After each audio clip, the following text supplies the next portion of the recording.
En este momento soy voluntaria misionera laica con los misioneros de la Consolata. Hace 48 años empecé como una aventura, porque para mí ha sido una aventura, la misión. Entonces he estado como laica, he estado como monjita, otra vez como laica, y aquí vamos caminando. Empecé a los 20 años y inicié mi trabajo, digamos así, misionero o caminada con las comunidades, como mejor me gusta llamarlo, en el departamento de Córdoba, los municipios de Cereté, Momil, Ciénaga de Oro, todo, antes de Córdoba. Después, ya como religiosa, entonces caminé mucho, hicimos correrías en un equipo itinerante en el sur de Bolívar, en Magdalena Medio, comunidades como el Banco Magdalena, Bolívar, Morales, Río Viejo, San Pablo, bueno. Luego también en el nordeste de Antioquia.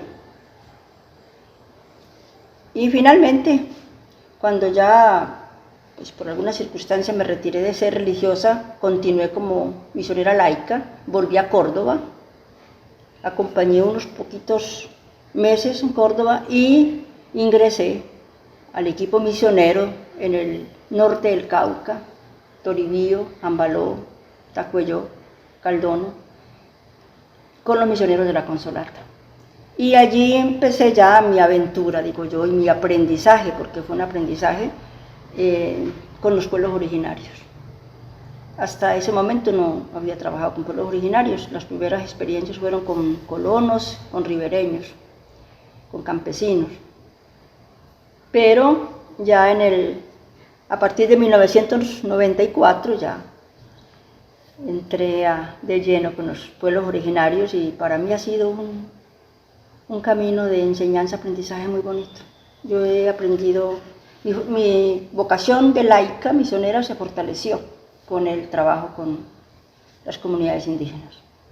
Con ellos aprendí a tener paciencia, a no esperar muchos resultados, a caminar despacio, a escuchar, a respetar los silencios, a valorar la contemplación. Sí, para mí ha sido una riqueza muy grande. Eso ha sido más o menos a grandes rasgos mi caminada. En el 2010, entonces vine aquí al vicariato, cuando todavía era San Vicente Puerto Leguízamo, y estaba aquí algunos compañeros que estaban en el Cauca, y nos juntamos acá y trabajamos acá e iniciamos el vicariato. Cuando el vicariato nació, yo estaba en Ospina. Me acompañé aquí y en Ospina. Aquí era con pueblos urbanos, pero en Ospina sí acompañaba a las comunidades indígenas del lado del río Putumayo, la ribera colombiana, y algunas veces, como teníamos un equipo binacional con Ecuador, entonces visitaba los dos lados del río, las comunidades quichua, sobre todo quichuas, y en este lado de acá habían también sionas, en el Hacha. Y después en el 2015 me pidieron que pasara a Ecuador, a Sucumbíos, pero el trabajo en sí era seguir acompañando la ribera del río Putumayo, las comunidades quichua. Con ellos estoy desde 2013 hasta hoy. Ya en el año 2021 me pidieron un trabajo puntual en Toribío y luego ya en el 2022 regresé aquí al vicariato.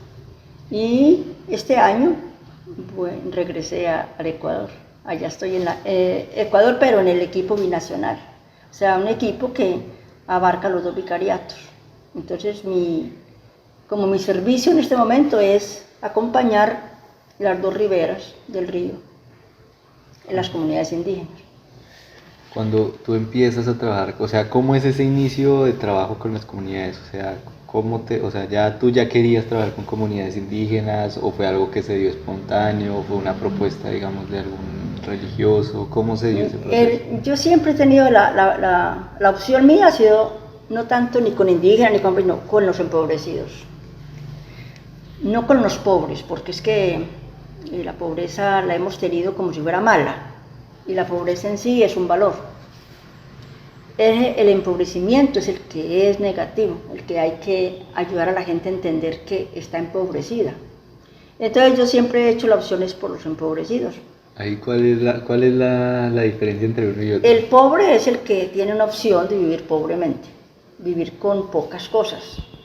O sea, yo puedo ser rico en muchas cosas, pero la gente dice, ay, es como de pobre, porque tengo poca ropa, poco lujo, pero vivo bien, o sea, vivo decentemente y vivo contento, vivo feliz, o sea, no me hace falta más. Yo tengo, por ejemplo, yo tengo mis cositas personales, caben en un morral. Lo que no quepa en ese morral, yo lo regalo, o lo quemo, o lo boto, pero ahí no cabe sino lo estrictamente necesario. Y entonces, pero es una opción de vida, o sea, uno hace una opción de vivir pobremente, o sea, con pocas cosas, que no es vivir en la miseria, sino vivir decentemente, pero con poco. Esa es la pobreza.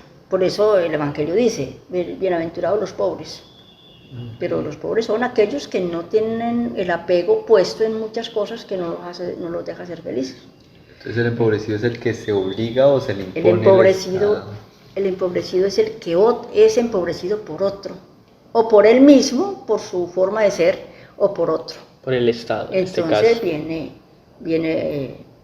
por ejemplo, los países de Latinoamérica son empobrecidos por culpa de la deuda, por culpa de otras potencias, por muchas cosas son empobrecidos.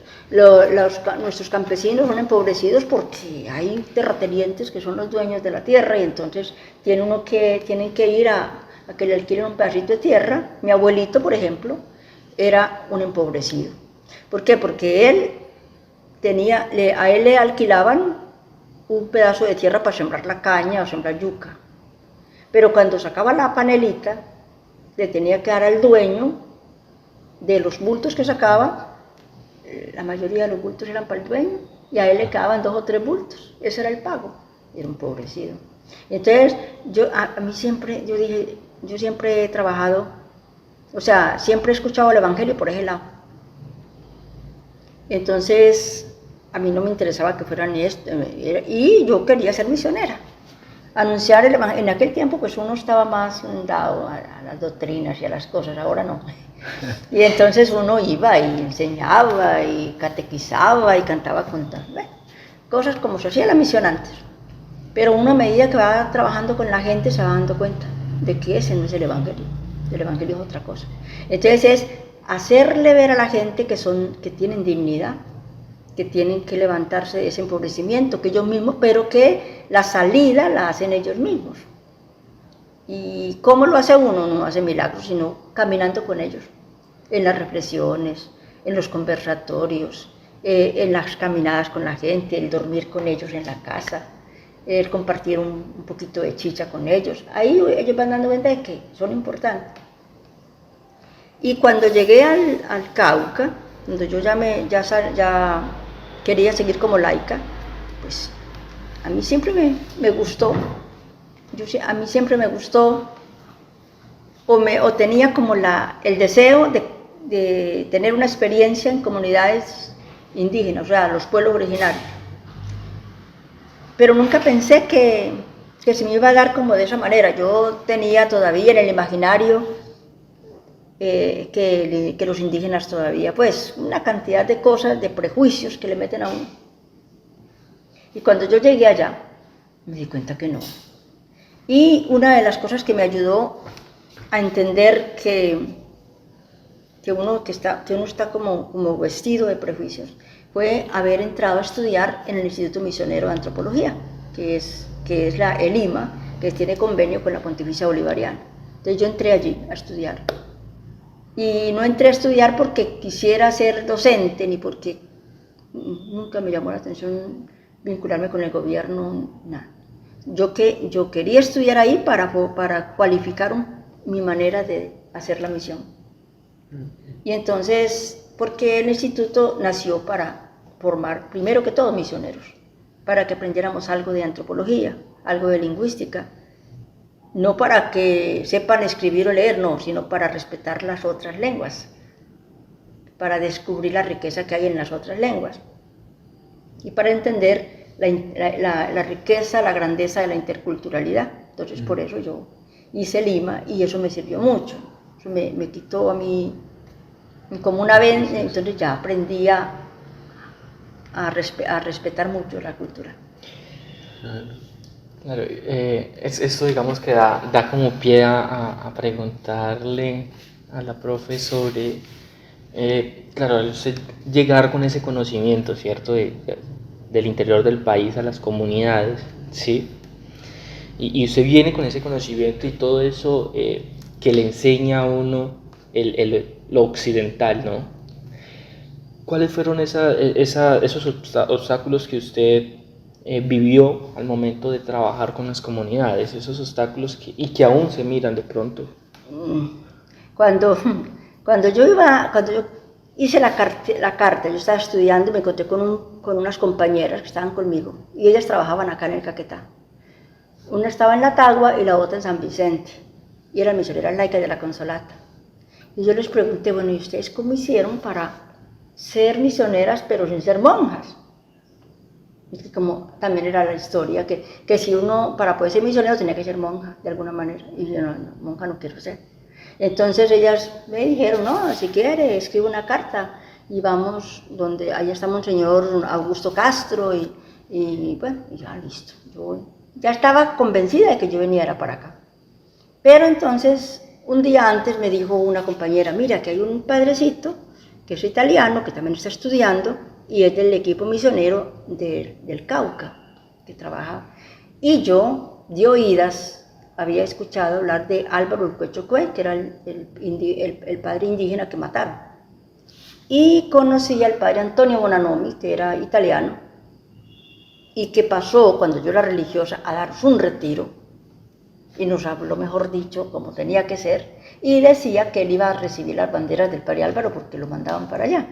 Entonces yo cuando pregunté dije, pues no estará el padre Antonio Bonanomi allí, y digo, sí, y yo no, ese es mi camino, para allá me voy. Entonces cuando yo llegué allá, el primer obstáculo fue el miedo, es como el temor de cómo les hablo. Y lo segundo es aprender, lo primero me dijeron cuando llegué, me dijo el padrecito, bueno, aquí todo el que viene nuevo debe callarse un año. Usted escucha, escribe y pregunta, pero no opina. En un año no opina hasta que le diga. Y va trabajando con nosotros y va mirando. Ah, bueno, una paisa. Y llega ya, hasta ahí, ya bajé la guardia. Pero yo tenía muchas ganas de trabajar allá, entonces bajé la guardia, ya listo. De vez en cuando me salía el paisa, pues, pero ahí íbamos. Y entonces fui aprendiendo, aprender a estar callada. Y de ahí aprendí a estar callada. Yo, por ejemplo, yo primero ya casi, yo escucho más. Y entonces yo empecé a acercarme y eso, y bueno, y trabajar. Pero rapidito, yo creo que no me dejaron el año, a los poquitos días no, que si colaboras en esto, colaboras en esto. Bueno, yo colaboraba en lo que me iban diciendo.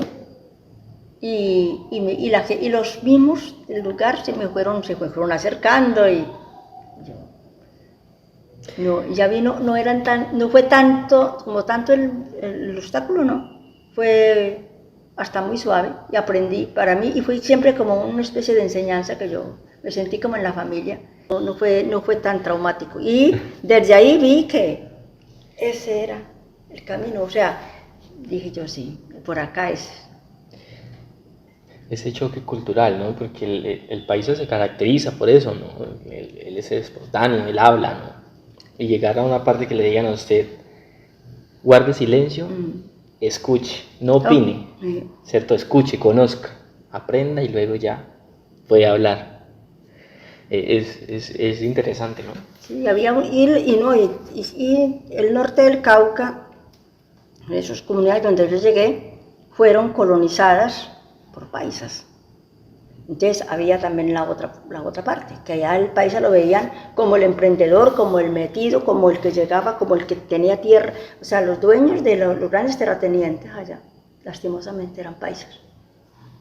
Y una parte de Santo Domingo, que fue donde el M-19 firmó la paz. Santo Domingo es una comunidad de Tacuello, que es un corregimiento de Toribío, Cauca. Y en Santo Domingo hubo un fenómeno triste. Era una religiosa Laurita, que era así, la iglesia, qué pena, pero la iglesia, y un padre, el padre Marín, que eran paisas, llevaron del oriente antioqueño, llevaron señores, hombres, que tuvieran los ojos verdes o azules, cabello rubio, blancos, bueno. Un estereotipo de belleza. Sí, y según ellos, del antioqueño del oriente, porque los del norte somos así, pero del oriente. Entonces llevaron estos señores para que se casaran con mujeres de la etnia nasa, que en aquel tiempo llamaban paeses, que eran mujeres hacendosas, calladitas, sumisas, obedientes, trabajadoras y fértiles, tuvieran paridoras, mejor dicho.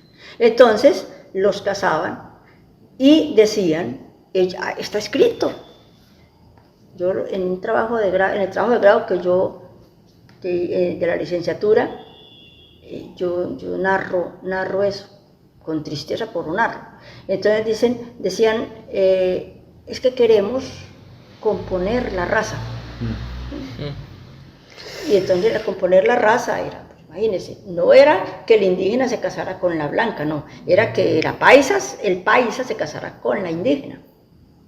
Entonces saldría un mestizo, y de hecho hay una generación en Tacuello que es distinta, que son mestizos, son hijos de indígena con paisa, y entonces ellos sí se les nota en el sentido de tener como de la ambición, como del negocio, del emprendimiento, se nota el cambio. Es un mestizaje, también. El físico también, es un mestizaje a las malas, es una especie de daño, pero claro. Bueno, así. Entonces uno, viendo eso, pues, lo ven a uno, y entonces claro, pero ya ellos ven que cuando uno se acerca a ellos y conversa, y uno, es distinto. ¿Y cómo hace uno para, pues uno tener paciencia, yo creo, porque si uno se presenta y está en ese contexto en el que, digamos, el país es el malo, el que nos ha hecho daño en la historia, uno tener paciencia para demostrar que no es el caso, ¿no? ¿Qué más hace uno? Y otros eran que, bueno, el país es el malo, pero también otros defendían que eran los hijos de esos, claro, que tenía que defender. Y nada, y como en la actitud de uno está eso. Yo creo que allá como que uno de los, ¿cómo sería? Como que nos ayudó a que la gente lo aceptara o me aceptara, era la participación. Participar en las convivencias, participar en las asambleas. Había asamblea de jóvenes, asamblea de mujeres, asamblea del proyecto NASA, asamblea de cuánta cosa era. Y yo participaba en todas las asambleas. Yo no, todo el equipo. Y las marchas a la Panamericana, caminábamos 3-4 días en la Panamericana con la gente. Cuando había que hacer reclamos, cuando había que salir, cuando nos tiraban piedra, cuando nos tiraban gases, ahí estábamos. ¿Y qué se reclamaba? ¿Cuáles eran las...? Unas veces reclamábamos o defendíamos la vida, o sea, nos estaban atacando, nos estaban matando, entraba el ejército y violaba mujeres, atacaba. ¿Y qué año es? Desde el 90 la más grande pues fue en el 91, 92, ¿cierto? Después empezamos desde toda la década del 90, y en el 2001 fue que nos mataron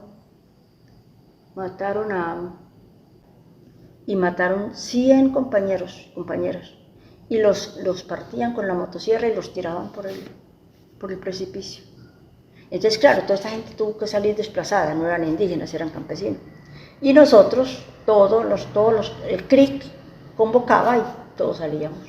Siempre convocaba el CRIC, nunca salimos solos, sino que siempre que convocaba el CRIC o los cabildos, nosotros siempre salíamos. Nunca nos negábamos que eso es de no.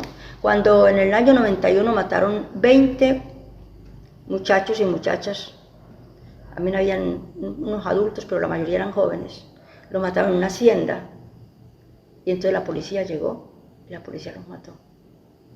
Y entonces todos salieron, y salió, y entonces la gente, pero en aquel tiempo el arzobispo de Popayán también nos acompañó.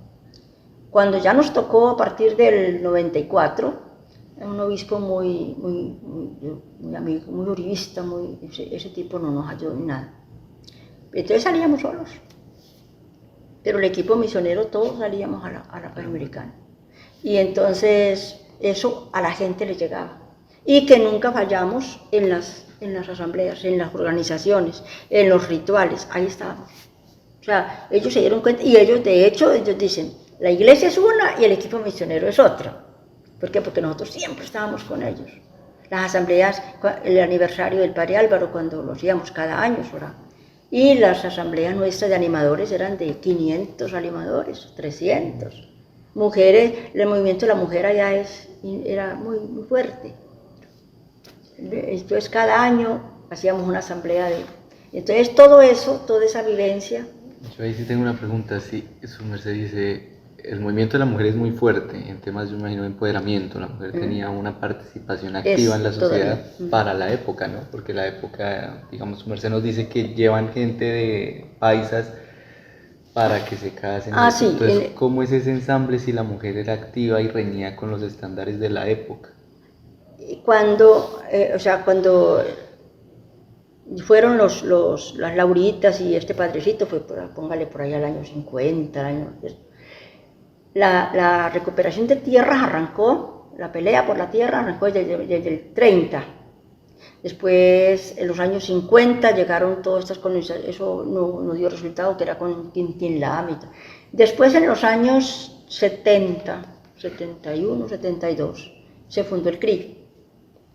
Cuando se funda el CRIC, al año 75 más o menos, llegó Álvaro Ulcué, que era un sacerdote indígena, llega allá. Y este padrecito empezó trabajando.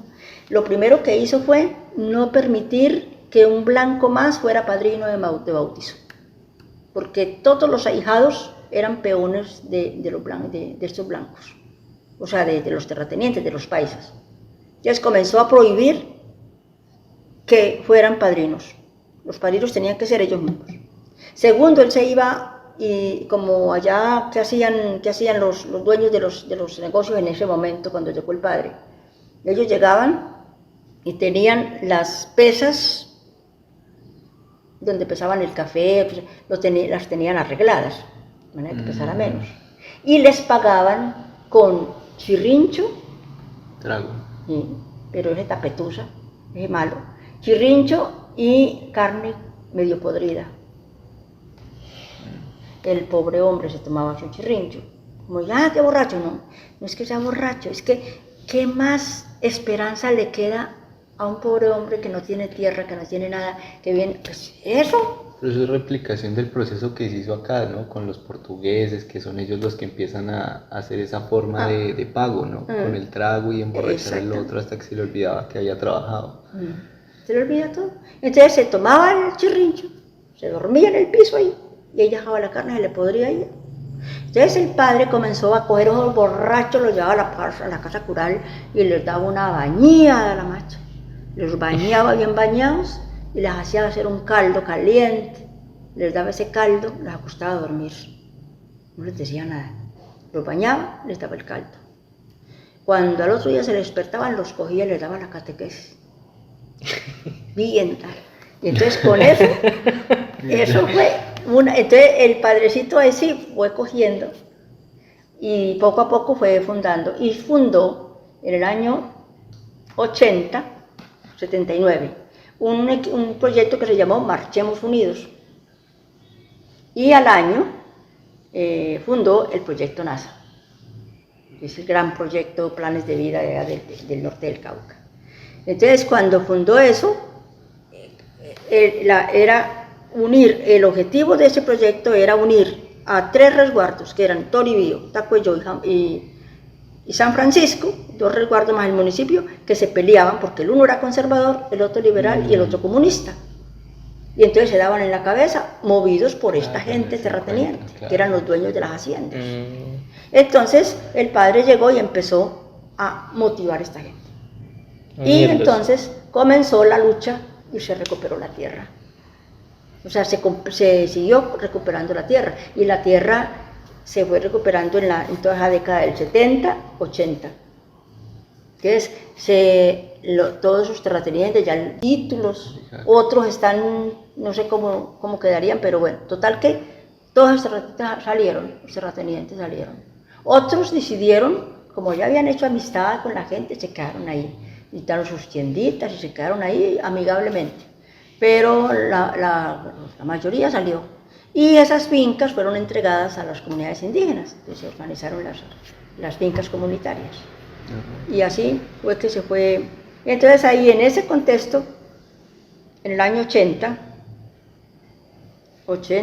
del 80 al 84, al padre lo matan en el 84. Eso yo iba a preguntar. A él lo asesinan por eso, yo me imagino. No, es que firmaron la pena de muerte los grandes terratenientes de ahí. Y la policía lo mató. Había un camuflaje con la policía, lo mató. Y entonces, cuando matan a Álvaro en el 84, claro, hicieron como Jesús. Toda la gente se escondió. Entonces los consolatos que iban a ayudarle a él en Navidad, en Semana Santa, enseguida se fueron para allá. Y asumieron. Entonces llegó el padre Antonio Bonanomi y gracias a Antonio, entonces él revivió todo el proyecto, recogió otra vez la gente, volvió con la paciencia y empezó a mirar los grupitos que había. Entonces había un grupito juvenil y había un grupito de mujeres chiquitico. Y ahí comenzaron a fortalecerse. Y ahí fue donde se fortalecieron entonces las mujeres. El movimiento de la mujer en el norte del Cauca es fuertísimo, en el CRI es muy grande. Porque o sea ya no es a nivel del norte, sino que ya es a nivel del Cauca. Se replicó. O sea que el fortalecimiento de la mujer en el Cauca y en esas comunidades se da desde la unión de las mismas culturas, por medio del sacerdote que llega a unir de nuevo lo que se había destruido con la muerte del otro sacerdote. Porque mire, el CRI, inclusive en el CRI en los fundadores del CRI, hay un campesino, que es Gustavo Mejía, y hay un padre, Pedro León Rodríguez, que lo envenenaron. Y hay los indígenas.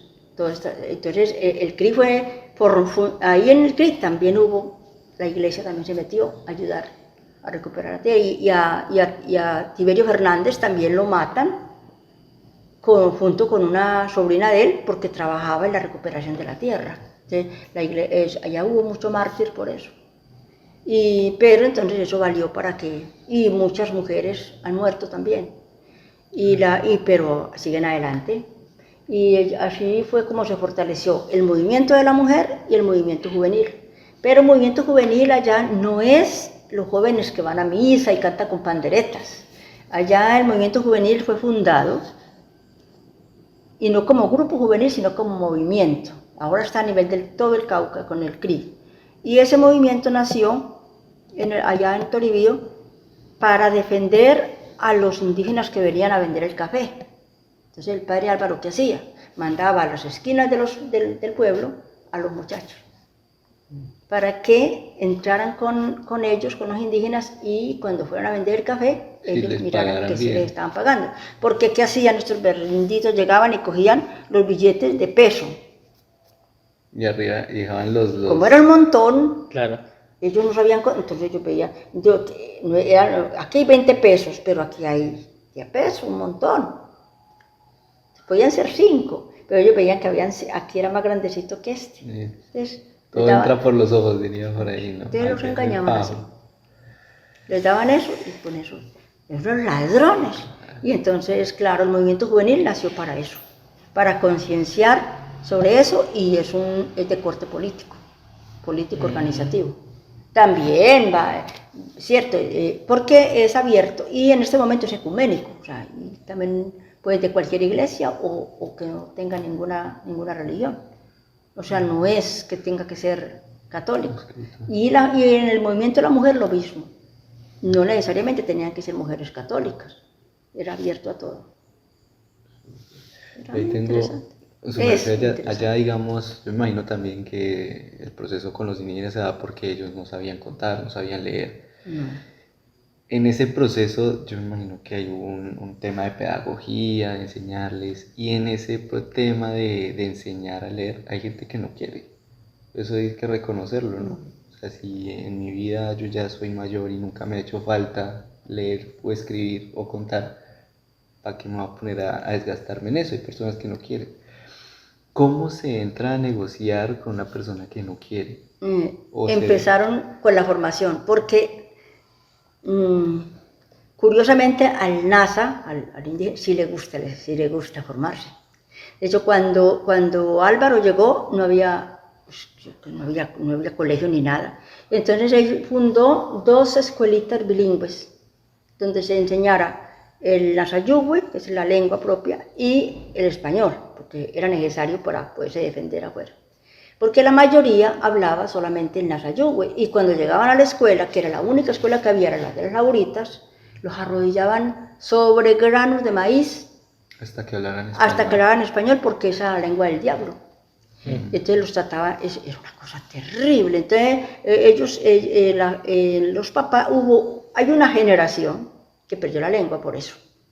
Entonces, porque los papás no quisieron enseñarle a sus hijos la lengua para que no sufrieran lo que ellos sufrieron. Esa generación que creció sin saber la lengua, hoy fueron los que se rebelaron contra la iglesia ahora. ¿Por qué? Porque dicen, ustedes son los culpables. Entonces, son los que están reivindicando, los que han reivindicado toda la cultura que se debilitó. Entonces nació con los padres, se fueron fortaleciendo las escuelas. Y los únicos espacios de formación que habían cuando llegó ya Antonio Bonanomi y cuando estaba Álvaro, porque Álvaro también empezó, eran los espacios donde se formaban lo que llamamos delegados de la palabra. El delegado de la palabra es lo que aquí llamaríamos catequistas cuando hacen las escuelas acá. Okay. Pero el delegado de la palabra no solamente era para aprender Biblia, entonces se daba historia de cómo está la realidad, entonces lectura de la realidad, se daba a nivel sociopolítico, se daba geopolítica, se hablaba de los signos del reino, los del antirreino, así era que se hacía, y también se daba Biblia, pero Biblia popular, aplicada a la comunidad, se daban nociones de cosmovisión. Entonces era una formación completa y era una semana cada mes. Entonces eso era lleno porque era el único espacio donde ellos veían que se daba formación, y allí fueron creciendo y se empezó a hacer la alfabetización consultatense en aquel tiempo para adultos. Entonces se enseñaba. Hasta cuando yo tuve muchos estudiantes mayores. Yo empecé en el año 94, me acuerdo. 94. Había un grupito de delegados que decían, ¿cómo hacemos? Nosotros tenemos segundo, no tiene tercero. Y entonces el padre Antonio, me acuerdo que me dijo, tú misma lo puedes hacer. Entonces yo me acuerdo que en el comedor de la parroquia tenía a mis estudiantes ahí. Yo, muchachos, vamos a aprender, les daba. Entonces una profesora me dijo, yo te ayudo. Entonces ella me ayudaba con unas materias y yo con otras. Sacamos a estos muchachos, cuando ya vieron eso, tuvimos 300 estudiantes adultos, jóvenes adultos. Entonces nos prestaron la escuela. Entonces cada 8 días íbamos y nos traía yuca, traía plátanos, traía mazorcas. Yo compraba la carne en la parroquia con el padre y hacíamos una olla así grande de almuerzo. Entonces estudiábamos, veníamos, almorzábamos nuestro sancocho comunitario y seguíamos hasta las 5 de la tarde. Y así terminaron ellos. Cuando ya terminamos, que vino el padre y les dio su diploma y todo, dijo, bueno, ahora sigue el bachillerato. Y ahora, Entonces empezamos el bachillerato de adultos y empezamos también, y ahí sí se nos unieron 5 profesores más.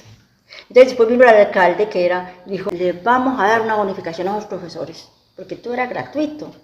Y eso queremos plata. Y sacamos mucha gente, pero bastante, evangélicos y católicos. Y en la primera promoción que salió de ese bachillerato de adultos, entró a la universidad. Ajá. Porque en eso ella ya había empezado el IMA, que había empezado en el 97, y entonces cuando hicimos 2 promociones de sociales, y cuando iba a comenzar la promoción de educación, todo este grupo entró, y ya es profesional, y lo sacamos así. O sea que la misma gente se fue buscando, y en este momento, no, allá hay universidad propia, está la UAIN, está el IMA, pues queda con la Pontificia, va el SENA, allá dentro del internado que se llama CECIDI, hay proyectos, hay varios tecnologías y técnicos, y en este momento es una potencia de estudio ahí, de educación, y todo nació desde abajo. Todo nació desde abajo. Y hay escuelas, y hay bachilleratos, o sea, ya no es un solo colegio, porque cuando comenzamos con un solo internado, eso era así lleno, eran 300, 400 internos, mover a esa gente, y después poco a poco fueron abriendo en otras partes y ya. Pero muy interesante. Se dio por el respeto, que siempre se dio el respeto a la cultura, no se vino a imponer, sino que se vino, venga, vamos a fortalecer lo suyo y vamos a aprender algo diferente también, ¿no? Entonces yo creo que es bueno rescatar esto, ¿no? Porque cuando se llega, digamos, a un sitio y se impone, pues es como llegar, digamos, a la casa del tigre y llegar a invadirlo, pues él va a atacar, ¿no? De alguna manera, en algún momento, si llega la cultura occidental a un territorio, ¿sí? Y llega a imponer, en algún momento ese territorio va a atacar, ¿cierto? Se va a defender, va a decir, venga, estoy perdiendo mi identidad, ¿sí? Y es por culpa de ustedes, ¿ya? Entonces yo creo que por llamarlo de alguna manera, este desarrollo que hubo en el territorio fue por el respeto al otro, por el respeto a la cultura y la identidad. Que contamos siempre con ellos, siempre todo se empezó con ellos, y hasta donde ellos querían, y ellos mismos iban pidiendo, y vieron que les servía, y en este momento tienen un proceso muy bonito de fortalecimiento de la lengua propia. Ya los niños hablan de nuevo su lengua, han crecido en eso. Han sido muy golpeados por la violencia, pero a pesar de eso es un pueblo resiliente. Y ahora, aquí en Ecuador, con las nacionalidades que hay, pero sobre todo los quichua, pero de este lado del río, que son muy distintos a los quichua de adentro. ¿Por qué? Porque ellos tienen otra forma de ver. Por ejemplo, si usted se va a la sierra arriba, que son como una rama de los quichua y todo eso, son unas personas que creo yo son demasiado agachados, demasiado arrodillados. Todo es amito, padrecito, hermanita, todo. O sea, los han evangelizado de una manera muy como que se sienten chiquiticos. Pero hay un movimiento que sí ha crecido y todo, y el Pachacuti y todo eso, pero esos no están casi con él, son los otros los que se han rebelado. Pero si uno ve la mayoría de en el Ecuador sí son más. En cambio, los de aquí de la orilla es una realidad muy parecida a la colombiana, y lo que tienen ahí es tanta violencia, tanta cosa, entonces ellos es como para sobrevivir, así que no tienen así culturalmente, sí, algunos hablan su lengua, pero es en el sentido de la formación, pero ahí queda, o sea, no hay ha faltado de pronto de parte nuestra también darles como más espacio para educación. Por ejemplo, ahí no hay casi las escuelas, el profesor que viene se aburre y se va, o sea, no, y ellos mismos Inclusive algunos papás mandan a los niños al lado colombiano a estudiar. Así que por ahí con las comunidades son muy sensibles y yo me siento muy bien con ellos y todo, pero sí es una experiencia distinta. Bueno, ahí sí, pues, Distinta. eso me parece muy curioso porque estando aquí, digamos, en la frontera, esto es un lugar fronterizo por todo lado, ¿no? Desde el sur del país, sea con Perú, con Ecuador, con Brasil, hay frontera por todo lado. Y digamos, uno acá escucha muchas cosas muy bellas de Ecuador, sí, pero me gusta mucho eso también, desconocer las cosas reales que pasan allá, ¿no? No colocar solo la foto de lo que está bien y mire, somos esto, al igual que acá en Colombia, ¿no? Sí, que en Todo Ecuador. tiene sus pros y sus contras. Sí. Eso sí es inherente. Si usted va a la sierra, pues en la sierra, pues, ¿qué ven? Sí, es verdad, los pueblos indígenas tienen su vestuario, todos hablan su lengua, todo, eso sí es cierto, pero tienen su forma de comer, sus chagras y eso, pero sí en el sentido ya de los que son cristianos, según pues mi percepción, son muy dependientes, o sea, no es la misma, como que sea como en el sentido de liberación, a menos, esos por esa parte. Hay otros que fueron los que formó Monseñor Proaño, que esos sí tienen otra mirada, Más activa. más abierta, más liberadora, más sí. Entonces, ahí ahí juegan todos los, pero la iglesia se ha tenido mucha influencia en ellos, en muchos. Entonces, muchos todavía, a pesar de que Monseñor Proaño, porque Monseñor Proaño lo que hizo fue hacer lo mismo que hizo Álvaro Urqué en el otro lado, venir y defenderlos, porque es que eran más oprimidos los de Ecuador, inclusive que los de Colombia, oprimidos por los terratenientes. Y entonces Monseñor Proaño lo que hizo fue defender. Monseñor Gonzalo López Marañón también lo que hizo fue levantarle a la gente, pero no solamente con indígenas, sino también con los campesinos. Y también tenían como esa vergüenza de ser indios.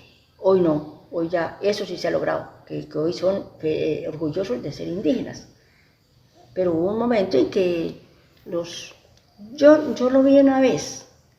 Entonces vinimos a Tulcán, vine con un padre del Ecuador, vine a buscar un papel que había perdido, y entonces pasábamos la frontera y le podían dar el documento. Él trabajaba conmigo en Tacuayó. Y nos vinimos y fuimos a una oficina de esas de registro. O sea, espera. Llegó una parejita, una indígena. Oiga, ese señor los trató tan feo. Los trató como si fueran brutos, como si fueran, ¿cierto? Como si fueran, y ellos agacharon la cabeza. A mí me provocaba. Y yo le decía al padre, ay, Tomás, esto no me cabe en la cabeza a mí. O sea, allá para los blancos todavía el indígena para ellos es menos. En Colombia no. Colombia ya, algunos ya, la cosa ha cambiado, y por ejemplo en el Cauca, no sé, mejor dicho, pero en el Ecuador sí, todavía hay eso. Pero aquí en la frontera no, en la frontera es una cosa que ellos están es una realidad muy distinta para todo. Y sobre todo pero la parte de educación sí es. Y la mujer quichua es muy sumisa, muy golpeada, El hombre quichua tendrá muchos valores, tiene muchos valores, pero es muy machista. Entonces eso sí no ayuda tanto a que la mujer o sea, el movimiento de mujeres aquí es difícil. Por las dinámicas culturales. Por las dinámicas culturales. No quiere decir que si ellas, yo creo que se puede, porque ellas tienen en la parte de arriba, en la parte de la sierra, algunas han salido adelante, hay mujeres muy valiosas allá. Pero por acá sí es complicadito. Pero sí, de todas maneras, esos pueblos le enseñan a uno mucho. Sobre todo la parte contemplativa, la parte de continuar luchando a pesar de que uno ve que... Pero sí que, bueno, ya digamos, con toda su experiencia, todo lo que nos ha contado, su merced, ¿cómo podemos trabajar con las comunidades? ¿De qué manera podemos llegar a las comunidades y trabajar con ellas? No, consejos, sí, o Sí. sea, eso es muy cierto. Yo apoyo la parte de esperanza y es un punto muy importante a resaltar, porque nosotros estamos trabajando con cooperación internacional. Y desde afuera siempre está esta mirada de indicador y tiempo y cronograma y tal, y cómo rindió, cuáles son sus resultados. Y acá es muy diferente el tema. No, Y eso sí es como el carnaval de Barranquilla, el que lo ve es el que lo siente. Eso sí, eso. Y es difícil para nosotros como intermediarios venir a presionar esa consecución de resultados, digamos, precoces para las dinámicas de la comunidad. Y también es muy difícil para la comunidad adaptarse tan rápido a esas formas. Sí. Ahí se habría un proceso muy complicado desde mi perspectiva, que sería cuál predomina, ¿no? Si se sigue presionando a las comunidades a generar resultados en tiempos determinados, se estaría enajenando su cultura en cierto sentido, ¿sí? Pero entonces está el otro punto, ¿cómo se hace entender a las personas de afuera eso? Porque es algo que solamente se entiende estando en el territorio, conviviendo con las comunidades, codo a codo, ¿no? Porque personas que vienen y miran a las comunidades solo en un foro, pero yo me voy a mi hotel y yo no voy a ir a la maloca, yo no me voy a ir a dormir en hamaca, porque sí, ahí no hay un enriquecimiento, en serio, un saber. Eso es muy complicado, porque es que hasta las mismas planillas de lista es difícil para la gente. Primero porque aquí hay dos cosas. Una es que ellos tienen un ritmo, entonces no podemos romper ese ritmo. Y lo segundo, y otra cosa ahora que agrava eso, es la situación de conflicto. Entonces, la gente empieza a poner, pero ¿para qué tanto informe?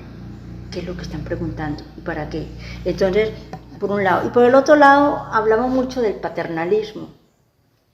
Y siempre que vienen estas cooperaciones y estas cosas, y cuando hay lista de por medio, no son bobos, saben que de por medio hay plata. Entonces ellos empiezan también a depender de esa plata, o sea, a sentir que les damos cosas. ¿Por qué es tan difícil? Que eso sí es la diferencia con el Ecuador. Para mí, que lo he vivido. Cuando yo bajo por el Ecuador, lo único que gasto es la gasolina, es lo que se gastó, 200.000 pesos.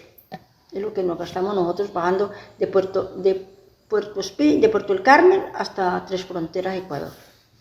Bajando y subiendo. En un 15 nos gastamos 200.000 pesos.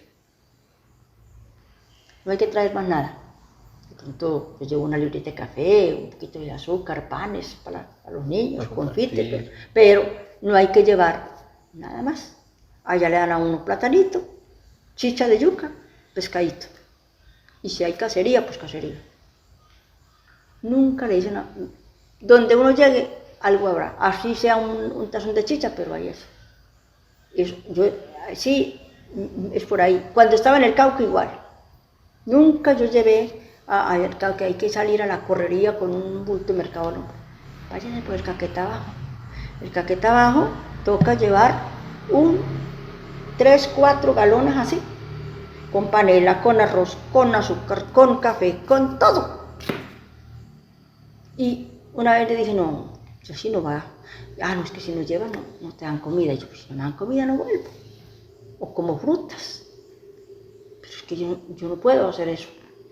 ¿Por qué? Porque allá nos enseñaron que cuando el padre Bruno bajaba con todo el bulto de mercado, y entonces si no, entonces la gente se acostumbró a eso. Entonces cuando la gente escucha que hay un proyecto que llega, ellos saben que hay plata. Y eso le hacemos un daño, porque entonces ellos no siguen funcionando desde abajo. Y otra cosa es que vamos cortando el ritmo, o sea, como decía un señor, ellos caminan lento y nosotros a veces los montamos aquí y saltamos con ellos el barranco. Pero como saltamos allá, ellos no hicieron el proceso de caminar toda esta hondonada para llegar allá. Les brincamos adelante. Entonces les dañamos el proceso. Y cuando haya otro barranco, pues ya, y no esté... No, entonces ellos no están, entonces, o sea, es muy... Entonces, claro, hay muchas cooperaciones y uno agradece mucho porque vienen y bueno, los aliados que llamamos y los proyectos, y ya alguien me dijo a mí, sin proyecto no se puede trabajar y no se puede llegar a las comunidades. Todo eso está cierto pero que eso va en contra, de alguna manera, de su ritmo cultural, sí. ¿Por qué? Porque es que no sé, si no hubiera tanto informe, o sea, y sobre todo eso que tú dices, los resultados, bueno, que si estos logros sí, que si no, que si sus indicadores sí, que si estos... Es bastante enredado, pero así es como trabajan los de afuera, que ellos sí deberían venir. Es como los del medio ambiente, como me decía un señor allá en el otro lado. Yo me fui, hace un mes largo, bajé por allí, y sentí un olor tan raro cuando entré a una casa, pero yo no me di cuenta. Cuando ya entró el compañero, dice Coquinche, ¡ay, mataron al tigre! Y yo salí, y sí, señor, estaba la piel del tigre ahí extendida. Yo, ¡ay, qué pesar del tigre! Entonces me dijo, vea, hermana, yo quisiera que esos del medio ambiente si vinieran aquí, vinieran así desarmados y se metieran montaña adentro, a ver si se encuentran con el tigre, a ver qué cara ponen. Porque ese tigre se está viniendo y se comió todos los perros de cacería que tenían. Y la única forma de cazar, porque está prohibido en Ecuador, de matar con escopeta, ya no dejan vender las municiones para cazar. Entonces, la única arma que tienen para cazar es el perro de cacería. Los perros persiguen la presa y lo pueden coger. Y entonces llegó el tigre y se comió todos esos perros. Y en una vereda cerquita, gracias a Dios yo no lo vi, degolló una señora. El tigre se metió y el tigre siempre ataca esta parte de acá. Y entonces le comió todo esto a la señora, la mató. Entonces lo mataron al tigre. Pero entonces yo digo, bueno, pero entonces ahí ¿cómo hace uno? Si hay niños ahí, se mete un tigre de esos y se come un niño, ¿cómo bajarlo? ¿Cómo va que se comen? No, entonces que alguien dijo, bueno, mátelo y quédese callado, porque si usted diga que mató el tigre son 3 años de cárcel. Y entonces y eso mismo pasa con esta gente. Bueno, no, ellos piensan que, mismo de acá, no, piensan que no, que vea que tiene que hacer el monitoreo y que tiene que hacer no sé cuánto y que cómo es que lo va a hacer y que... No, eso no es así. Eso no es tan fácil. Que usted tiene que ir y a ver cuáles tareas puso. Ay, bendito. Eso no es así. Con las comunidades se trabaja al ritmo de ellos. Y puede que se demoren años, pero es el ritmo de ellos. Es lo mismo que contaba uno de los padres, esta semana estábamos almorzando. En Vera, Chamí, los misioneros de la Consolata trabajan en el cañón de Garrapatas, allá adentro en el Valle del Cauca. Y entonces ellos acompañan esa comunidad. Y habían unas cabritas que ya estaban dando leche, inclusive. Entonces le dieron a las comunidades una cabrita. Cuando fueron los padres, contaron ellos, hombre, vamos a ver cómo van las cabritas que estaban dando leche. Y ni una cabra. Bueno, ¿y las cabras? Y entonces contestaron, ay, padrecito, es que plátano solo no aguanta. Plátano solo no aguanta. Se comieron las cabras. Entonces, para ellos eso no. Hay comida, se come hoy. Sí, eso sí. Y en el Cauca hicieron lo mismo con los marranos, y repartieron los marranos, no quedó ni uno. Entonces, es muy difícil. Se ríe. Te ríe porque sí, pero así es. Pero es real. Esa es la situación. Yo sí he escuchado eso. Pero la misma piscicultura, ya tenemos proyectos, que los proyectos productivos sí, tenemos un proyecto grande allá en Tacuello, Cauca, la piscicultura Juantama. Y ahí hay trucha arcoíris bonita y la trucha salmonada, muy fina, y eso es un... pero un día, ellos, son proyectos comunitarios, había fiesta. Y se acabó. Se fue y tenía que venir, claro, se fue, se emborrachó, se durmió, bailó, quién sabe. Total que no llegaron a tiempo, no sé qué pasó, y cuando llegaron se habían muerto todas las truchas. Híjole. Unas se murieron de hambre, y otro día fue que no destaparon, como que dejaron abierta una rejilla ahí, y todas se fueron. No. Y entonces, hombre, pero había fiesta, padre. Había fiesta. Entonces, es otra forma de la vida. Eso no. Ese día pelan una vaca, no, pero hoy hay comida. Se come. Entonces, una visión así, para meterle lo occidental que tiene que ser todo así. Pensando todo el momento en el futuro. Es lo mismo en que el aquí, mañana, por ejemplo, en las comidas. La gente, las comunidades verdaderamente indígenas, ellos no miden comida. Y entonces cuando hay una asamblea o hay una fiesta o hay un encuentro, se monta la olla. Un pailón grande. Y todos vienen con su ollita o con su tacita y van pasando y reciben su sancocho, su mote. Cuando lo vi aquí también es lo mismo. Cuando aquí se sabe, cuando vienen estos proyectos, la comida es medida. Y saber que pasa aquí, no, que son cuántos catequistas, no, que son 50, muy bien.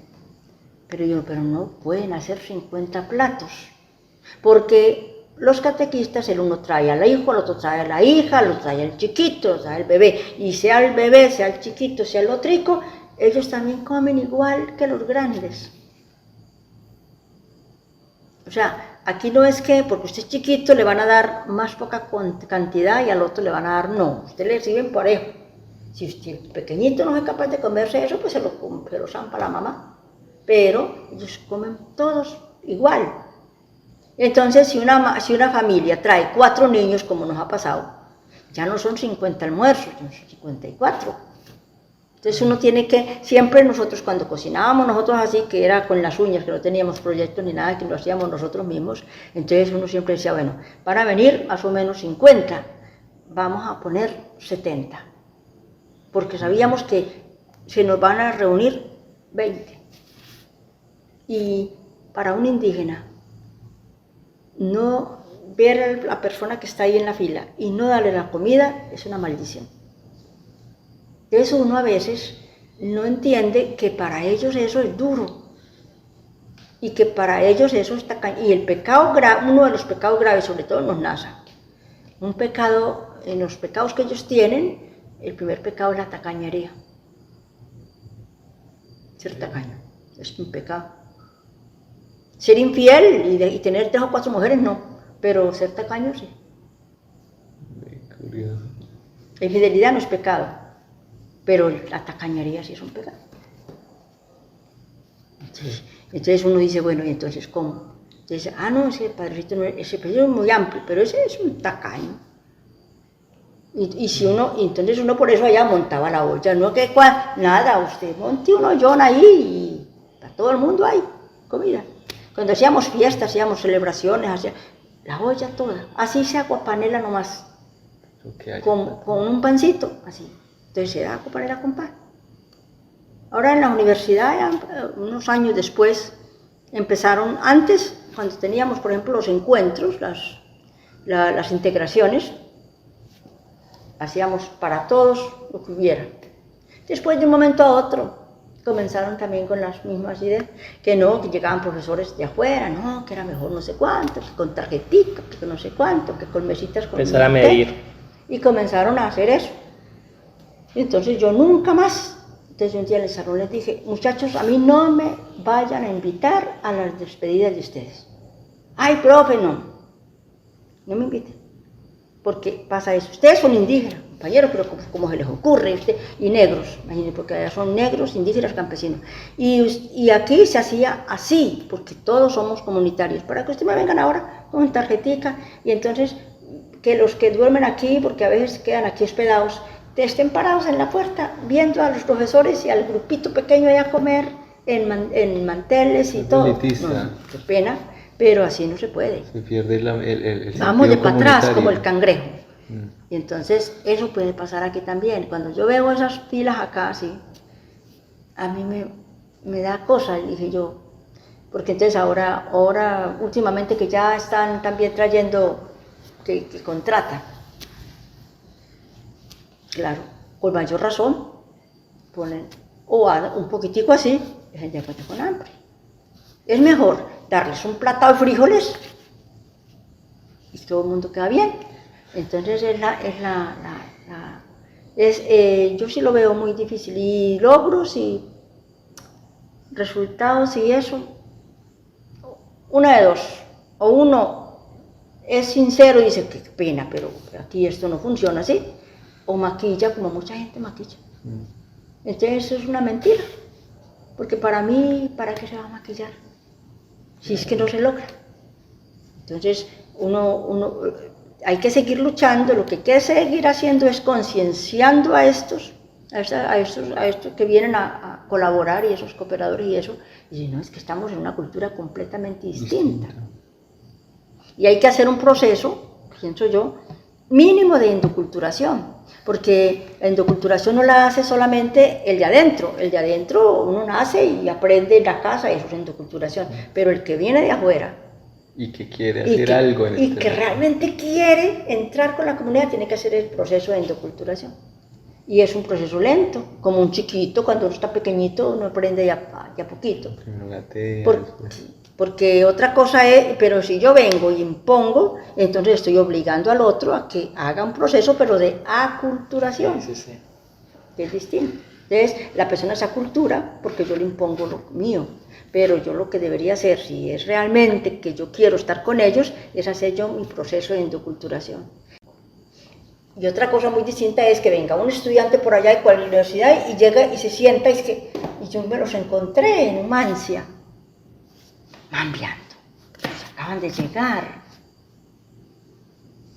Entonces, eso lo hacen por folclore o por lo que sea, pero eso no es endoculturación, eso es venir y como hacer como el maquillaje y la fotico y no sé qué, y escriben y se van con toda la riqueza ahí escrita y ya, chao. Yo me los encontré por ahí y yo dije, no, este puntico no es bueno. Así no. En cambio, el que entra, el que camina con ellos, el que duerme con ellos, el que conversa, el que escucha las historias y que va empezando como con respeto, pues como con ese respeto es el que a veces nos falta. Y eso es humildad. Entonces, llegan a esos espacios y es como lo que dice ella, ¿no? Empezar a burlarse, ¿cierto? De alguna manera del proceso de estar, digamos, en ese caso, como lo pone la profe, ese ejemplo del mambeo, ¿no? Llegar a ese espacio y burlarse del espacio, ¿no? Sí, es una... Como el tono de burla. No es bueno, no es. Yo estuve trabajando en 16 años y ahorita llevo 26, juntando todo con los NASA. Y yo solamente he participado en 2 rituales en rituales largos, pues en rituales grandes, solamente 2 veces porque ellos me invitaron. ¿Por qué? Porque para mí es una cosa muy sagrada. Pero, por ejemplo, yo aquí con los muros, yo nunca me meto. ¿Por qué? Porque yo no sé los pasos y porque ellos tienen un paso para cada cosa. Y yo no puedo ir allá a zapatear nomás. Claro. Eso no. O sea, distinto es cuando le dicen a uno, se danza así y es para esto, y le invitan a uno, bueno, así yo voy entrando de a poquito. A mí una vez me dijeron, hermanita, usted no toma yaje. Yo he participado en el ritual NASA, que es con coca, 2 veces, pero yo no participo en esas cosas. O sea, tiene uno que meterse de lleno en esto Y no, yo tengo también mi propia identidad espiritual, aunque voy a eso y respeto, ¿cierto? Participo con respeto y con devoción. Y yo, por ejemplo, si yo estoy en un ritual de estos, yo no es que arranque de ahí muy para la misa, que la misa es a tal hora, sí, pero estoy en este ritual y este ritual es un espacio espiritual, no necesito yo estar corriendo también, que termine aquí, corre para... No, hay que... Pero entonces, si la gente, si no llegamos con ese, como con los pies descalzos, como dice si no llegamos así, no. Puede que sí, tomemos fotos y llevamos informes y cosas, pero no nos llega, si no nos llega el corazón y si no, eso no. Y la gente se da cuenta, la gente sabe. La gente sabe cuando uno se va encariñando con el proceso, cuando uno los mira con respeto, cuando uno los escucha como con interés, ellos se dan cuenta. Y también sabe cuando únicamente uno va a pasar el rato. Y también hay uno que otro aprovechado que entonces a veces ofrecen plata y pueden hasta recibir plata. Y eso no, como ha visto uno en las ciudades. En las ciudades no hacen ceremonias de yagé y todo eso por pura plata. Eso ya eso es degradar la cultura, eso es degradar el ritual, o sea, eso sí es una burla, porque es aprovecharse también. Entonces, yo no sé hasta dónde, yo no digo que no sirvan, no, sí dan una mano y son hasta necesarias las cooperaciones, pero siempre y cuando ellos entendieran un poquito. Pero no dejamos de ser eurocentristas. Sí. Vienen de allá y todavía creen que aquí estamos quién sabe cómo. Sí, en mismo Colombia, dice una esposa me dice, ¿y usted no le da miedo con esos indios? Que me va a dar miedo, si son más inteligentes que nosotros mismos. Ellos son capaces de hablar 2, 3 lenguas y nosotros apenas hablamos una apurado. Entonces, ¿cómo le voy yo a tener? Medio hablado y mal. Sí, y ellos son personas muy inteligentes. Pero a veces el prejuicio. Y de afuera es que el pobrecito que todavía necesita. Y no podemos mirar al otro como el pobrecito. Y se generan relaciones de dependencia. Sí, si yo reconozco que hay comunidades empobrecidas, hay que trabajar cómo hago para que ellos mismos se den cuenta y vayan saliendo, que vayan reconociendo su dignidad. Lo principal es que reconozcan su dignidad, su valor que tienen como pueblo diverso. Pero darles cositas no lo saca del empobrecimiento. No. Puede, les ayude un poquito y todo, pero no. Mire, por ejemplo, ahorita los pulmones de oxígeno y todas esas cosas, eso si se descuidan va a ser un daño a la cultura tremendo. Porque la gente está comprando cosas y todo con la plata que les dan. Oí decir, no sé, que van a cambiar la estrategia, como que van a poner luz, agua, cosas, no simplemente plata. Porque la plata ellos se la están gastando en cerveza y en... Me catean en cositas, dicen por ahí. Hace como un par de abuelitos, ¿sabes? Cuando llegó la ayuda de los viejitos, y yo veía siempre los abuelitos que bajaban, como 3, 4 kilómetros caminando. Llegaban al pueblo, cobraban su platica, claro que yo me alegraba también, y llegaban y se llenaban, tenían una jigra grande, echaban galletas, chitos, ponquecitos, confites, bueno, eso llenaban eso de puro mecato, y compraban unos helados, y arrancaban otra vez para la casa. Se comían en el camino todo ese mecato. Ahí quedaba el 80% de lo que les daban allá en la ayuda. Se lo comían todo el mecato. Bajaban, cobraban, se lo comían el mecato subiendo. Cuando llegaban a la casa, la mochila vacía. Un par de abuelitos. Entonces uno dice, no, la gente no. La plata para ellos no tienen o sea, tiene otra, como... sí, tiene otra, como otro valor. Y entonces, claro, ellos ven la plata, ya. No es que entonces voy a montar la casa, voy a organizar esto, voy a... O ese apego tan directo al dinero como es otra mirada. Es en esas otras Entonces, detalles. eso es lo que decían, no, que son flojos, que no, no que sean flojos, es otra mirada, es otra forma de verlo. Y eso lo tendríamos que pensar los que vienen a hacer estas cooperaciones. Pero ¿quién les hace entender? Ese es el... ¿Quién les hace entender? A menos que los que estén, pues traten de mitigar, De eso sondear. sí se puede, que entonces como que sea más participativo con la gente, más. Claro. Uno no, así llegar así, entrar uno como si uno fuera el que y antiguamente era así. Es que ese fue el estilo colonizador, que esos son los que traían la verdad de todo. Sí, es cierto. Y hicimos un daño muy grande y entonces en este momento estamos tratando de ver cómo vamos a ir curando ese daño que nosotros mismos hicimos. Y que lastimosamente algunos siguen haciendo. Eso también es verdad. Estabilidad. Ahora se han venido muchos para acá, para el pueblo, es por la situación. Y al principio no fue por la situación de violencia que se fueron viniendo, sino por el paternalismo del gobierno. Porque era cuando llegó Familias en Acción. Entonces, como exigían de que Familias en Acción los niños tenían que estudiar para poder darle el bono ese, tenían que demostrar que el niño estaba en la escuela. Entonces muchos se fueron viniendo a hacer el rancho acá para poder recibir esa platica de Familias en Acción. Y entonces dejaron de sembrar la chagra, dejaron de vivir autónomamente para venirse a depender de 12.000 pesos que pagaban por niño. Era una brutalidad. Pero así fue. Ese fue el daño que hicimos. Ese es el daño de Familias en Acción. Familias en Acción en Toribío, allá en los pueblos que había mujeres, pues como les dije, iba haciendo un daño ahora porque eso ya recapacitaron.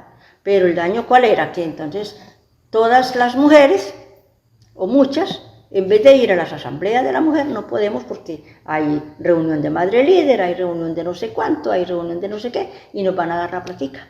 Entonces por esa platica se iba cayendo el movimiento. Tenían procesos. Sí, se daña el proceso. Entonces mire que a veces esas ayudas así, en vez de hacer bien, podemos hacer daño. Entonces tener mucho cuidado con eso. Mucho tacto al momento de... Y sí, a la gente es como aportar en lo que ellos pidan. Y muchos de ellos piden formación, acompañamiento, estar con ellos, acompañarlos en los momentos críticos. Porque entonces también es otra cosa, que queremos ayudarlos llevándoles un mercado, bueno, pero nada de meternos en defensa de la vida, en defensa del derecho, nada, no dejarlo todo así. Y a veces ellos, en ese momento duro, es que necesitan que uno esté ahí. Bueno, yo creo que ya sí. sería todo por decir con la profe, que muchas gracias, de verdad. Sí, gracias, es mucho.